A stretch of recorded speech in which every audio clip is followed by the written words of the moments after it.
மிக சக்தி வாய்ந்த சந்திர கிரகணமானது 100 ஆண்டுகளுக்கு பிறகு இந்த வருஷம் வருது.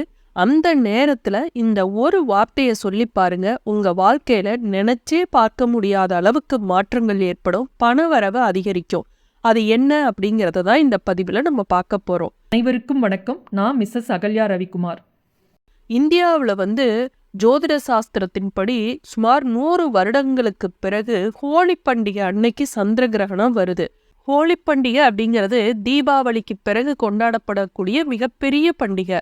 இதை காமுனி தகனம், டோலி கோத்சவம் அப்படின்னு எல்லாம் சொல்லுவாங்க. ஜாதி மத வேறுபாடு இல்லாம ஹோலி பண்டிகையை உற்சாகமா கொண்டாடுவாங்க.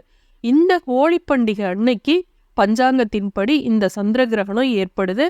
இது காலையில 10:23 மணி முதல் மாலையில 3:02 வரை இந்த சந்திர கிரகணம் நிகழும். இந்த சந்திர கிரகணத்துக்கு முன்னாடி ஆரம்பிக்கிறதுக்கு முன்னாடி 9 மணி நேரத்துக்கு முன்ன இருக்கிறத சூதக்காலம்னு சொல்லுவாங்க. இத சூதக்காலம் அப்படின்னா தோஷ காலம் அப்படிம்பாங்க. இந்த சந்திர கிரகணம் இந்தியாவில் காணப்படாது, அதனால சூதக்காலமும் செல்லாது. அந்த சூதக்காலம் இல்ல, தோஷ காலம் இல்லைனாலும் இந்த சந்திர கிரகணத்தின் போது சில குறிப்பிட்ட நாம ஜபங்களை தொடர்ந்து சொல்லும் போது, சில மந்திரங்கள் எல்லாம் சொல்லும் போது அதனுடைய பலனானது பல மடங்கு இருக்கும். இந்த சந்திர கிரகண நேரத்துல பாத்தீங்கன்னா பொதுவா யாகசாலையெல்லாம் அமைத்து ஹோமங்கள் செய்வது மிகப்பெரிய பலம் தரும் அப்படிம்பாங்க. 100 மடங்கு புண்ணியங்களையும் பலத்தையும் தரக்கூடிய ஹோமமானது இந்த வேளையில செய்யப்படும் போது அது 1000 மடங்கு புண்ணியமும் பலமும் உண்டாகுமா. சந்திர கிரகணத்தின் போது ஜபம், தியானம் இதெல்லாம் செஞ்சோம் அப்படின்னா அது பல மடங்கு புண்ணியத்தை தரும். பொதுவா இறைவனோட எந்த நாமங்களையும் ஜபங்களையும் மந்திரங்களையும் தியானங்களையும் நம்ம சில விசேஷ நாட்கள்ல சொல்லும் போது, இந்த கிரகண காலத்துல சொல்லும் போது அதனுடைய பலனானது பல மடங்கு நமக்கு கிடைக்கும் அப்படின்னு சொல்லுவாங்க. அதனால தெரிந்த ஸ்லோகங்களை சொல்லலாம். விஷ்ணு சகஸ்ரநாமம், லலிதா சகஸ்ரநாமம், சிவபுராணம் இதெல்லாம் சொல்லலாம்.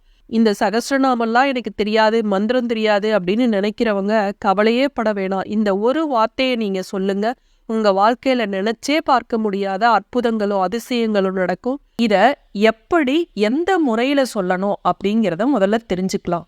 ஒரு ஆசனத்துல அமரவும். சரி, மணப்பழகை இல்ல அப்படின்னா தரையில ஒரு பாயோ புடவையோ வேஷ்டியோ துண்டோ விரித்து அதுல அமர்ந்து சொல்லவும். வயதானவர்களா இருக்கிறீங்க, முடியாதவங்களா இருக்கீங்க அப்படின்னா சேர்ல அமர்ந்து சொல்லலாம். மௌனமாகவும் சொல்லலாம், வாய் விட்டும் சொல்லலாம். இத சொல்லுவதற்கு முன் அசைவம் சாப்பிட்டு இருக்கக்கூடாது. இதை சொல்லிய பிறகும் நீங்க அசைவம் சாப்பிடக்கூடாது. பெண்களா இருந்தா பீரியட்ஸ் டைம்ல சொல்லக்கூடாது. உடல் சுத்தமும் இருக்கணும், மன சுத்தமும் இருந்து கொண்டு இதை சொல்லும் போது அதனுடைய பலனானது அதிகமாக இருக்கும். இத 108 முறை சொல்லலாம். இல்ல அதற்கு மேலும் உங்களால சொல்ல முடியுது அப்படின்னா சொல்லலாம்.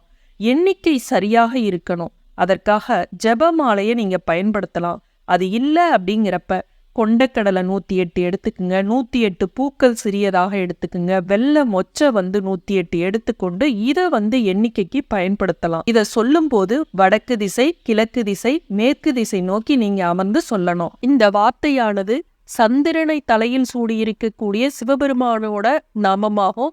சிவனையும் சந்திரனையும் இணைக்கக்கூடிய வார்த்தையாகும். அது என்ன அப்படின்னா ஓம் சந்திர மௌலீஸ்வராய நமக.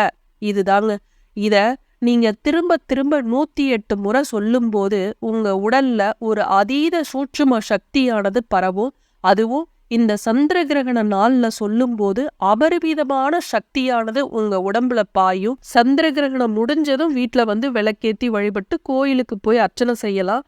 அரிசி, நல்லெண்ணெய் இதெல்லாம் தானம் தரலாம். நம்ம நாட்டுல இது காணப்படலை அப்படின்னாலும் நீங்க இது மாதிரி செய்யறதுனால நல்ல பலன் தான் கிடைக்கும். மீண்டும் அடுத்த காணொளியில் சந்திப்போம். நன்றி, வணக்கம்.